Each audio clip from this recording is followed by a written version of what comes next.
Jadi tim 2 ini masuk di wilayah timur Yaman ya, dan kemudian menjadikan kota Tarim sebagai basis untuk melakukan evakuasi dan mengumpulkan warga negara Indonesia di sana. Waktu itu yang berhasil dikumpulkan berapa banyak warga negara Indonesia?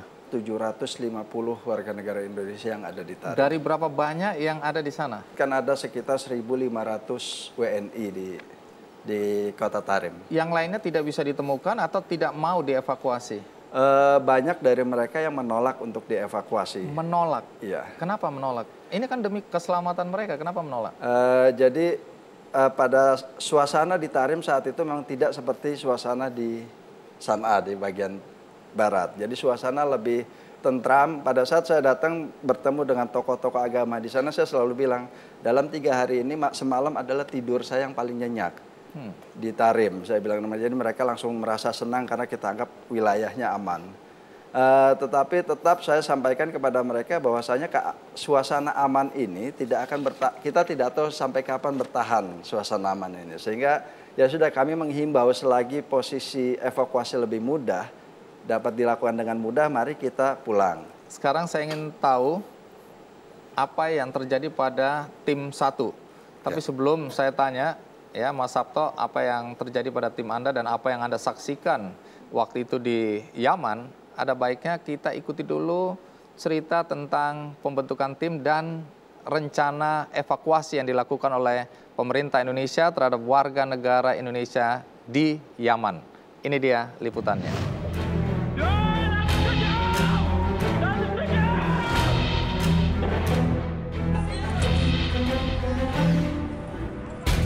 Situasi konflik yang terjadi di Yaman menyebabkan pihak Kementerian Luar Negeri Republik Indonesia harus berjuang untuk mengevakuasi warga negara Indonesia yang berada di wilayah konflik tersebut. Terdiri dari 2 tim yang telah diberangkatkan. Tim 1 di bawah komando Sabto Anggoro Broto. Tim ini bertugas melakukan percepatan evakuasi WNI yang ada di wilayah Yaman bagian timur. Misi operasi tim 1 ini terdiri dari 12 orang, diantaranya 4 diplomat, 2 staf Kemenlu, 4 anggota Polri, dan 2 TNI Angkatan Udara.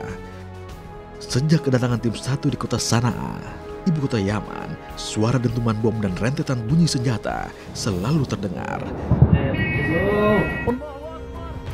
Dalam situasi seperti itu, tim tetap berjuang keras untuk segera mengevakuasi WNI untuk keluar dari Yaman.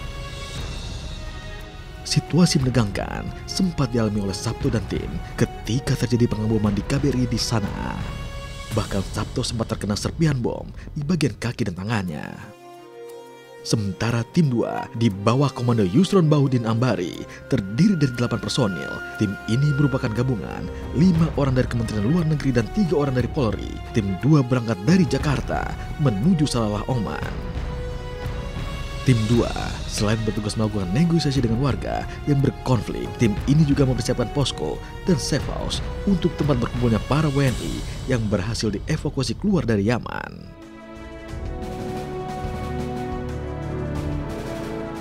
Hingga saat ini, sekitar 2.000-an warga negara Indonesia telah berhasil dievakuasi, sementara masih banyak WNI yang bertahan di Yaman belum bersedia dievakuasi dengan berbagai alasan.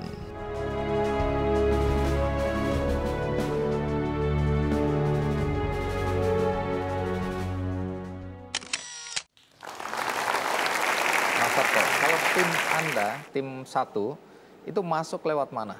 Kita masuk dari Saudi. Jadi kita melalui perbatasan Saudi-Yaman. Menuju ke kota ke apa? kota Hudaidah. Terus? Nah, lalu kita tiba di Zizan. Dari perbatasan Yaman masuk ke sampai Hudaidah, itu semua sudah dikuasai oleh milisi Houthi.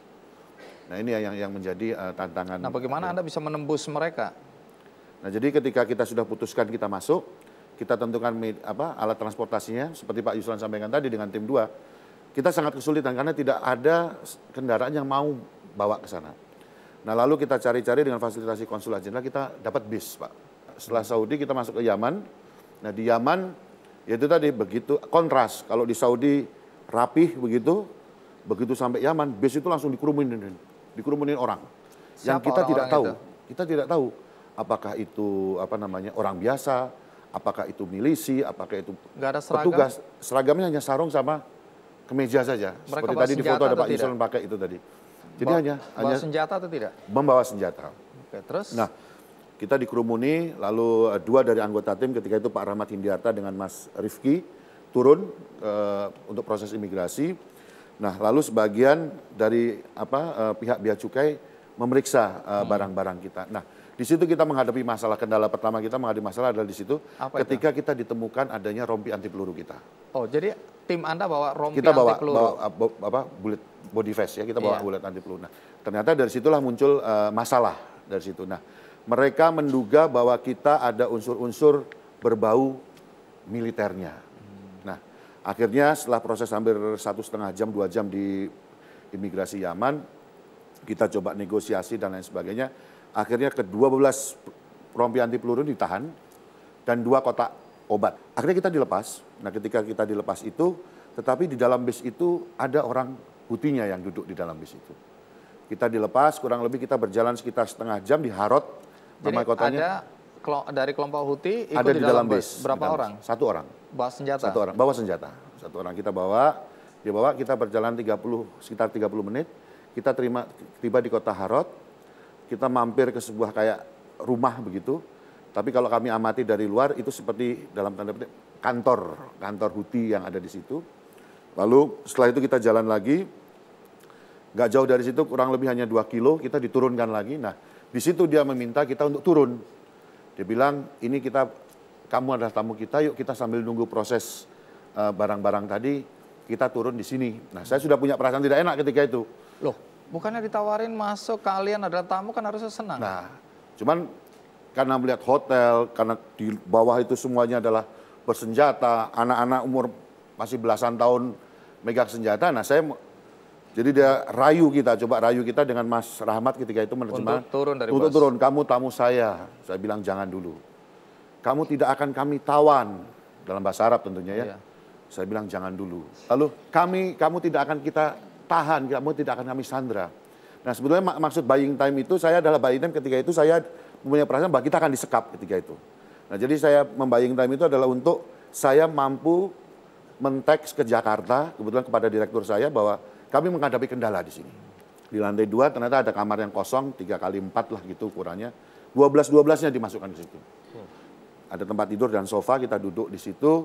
Terus ada salah satu komandan Houthi-nya yang di situ yang menemui kita.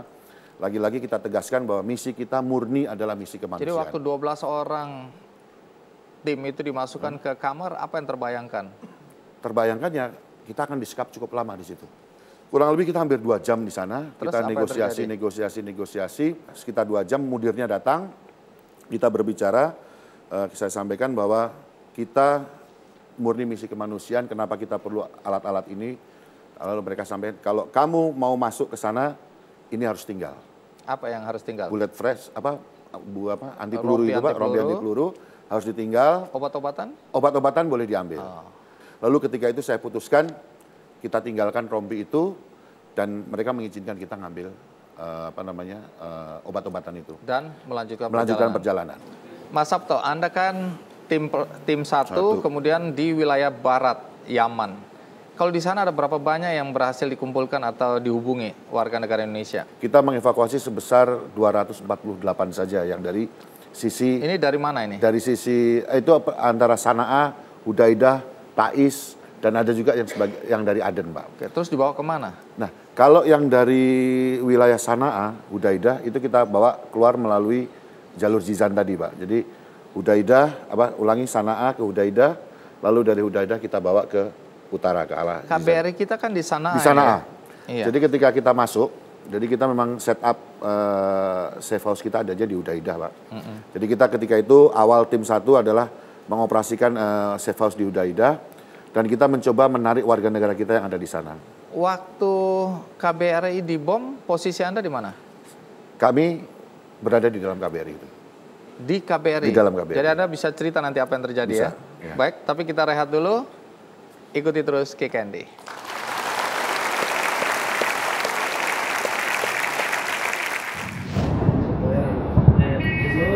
Allahu Akbar.